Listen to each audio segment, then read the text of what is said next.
we're talking about this progressivism in Congress, and you mentioned they don't have the votes, but they do have leverage, and it's because of the slim margins in both the Senate and particularly the House of Representatives, where even just a few votes can make a major difference, and that couldn't be more true than these bills that we've got moving through right now, the reconciliation bill and the infrastructure bill. Okay. I mentioned that a lot of what progressives wanted has been stripped out of this reconciliation bill, Yeah. including a lot of what I would like to see to try to mitigate this climate catastrophe. But here's an idea for you, Doc. I don't know if you've considered this or not, but I saw it first proposed by Kyle Kulinski. He made an excellent point. He said, if this reconciliation bill goes below $2 trillion, which it is, I would advise the progressives in the House to vote no, except for this. He says, I would tell them to go to Joe Biden and tell them we're going to vote this down unless through executive action you bring in some of these things that we would like to see passed on the progressive agenda.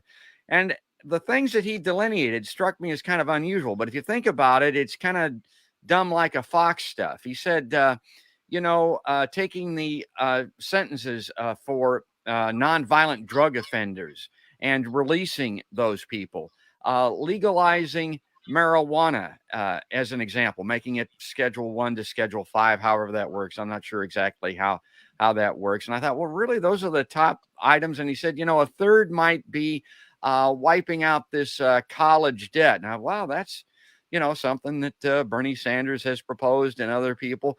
But why those things? And Biden can do a lot of things to executive action. I want to make sure people understand that. Well, the reason to do that is because that could help mitigate the harm that's going to happen to the Democratic Party here in 2022 and in 2024.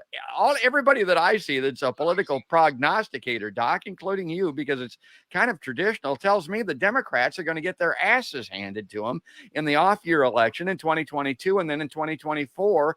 I mean, it looks like this Trump dude, Captain Butt Crunch, or one of his surrogates, is coming back. So how do you prevent that from happening? Do something drastic. Do something like this.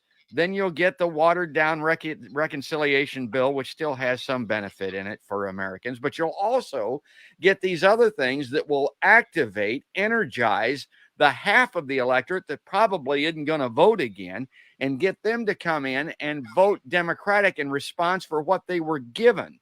And I thought, well, that's not too bad of an idea. What do you think of that idea?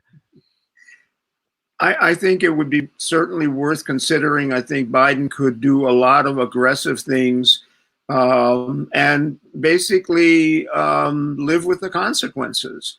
You got to remember that when a president does things with an executive order, they are not permanent. The next president can come along, as President Biden has done with many things that Donald Trump passed, and simply wipe them out and erase them and turn the clock back to reset the clock. So they are not necessarily permanent solutions. That's the way the American political system works.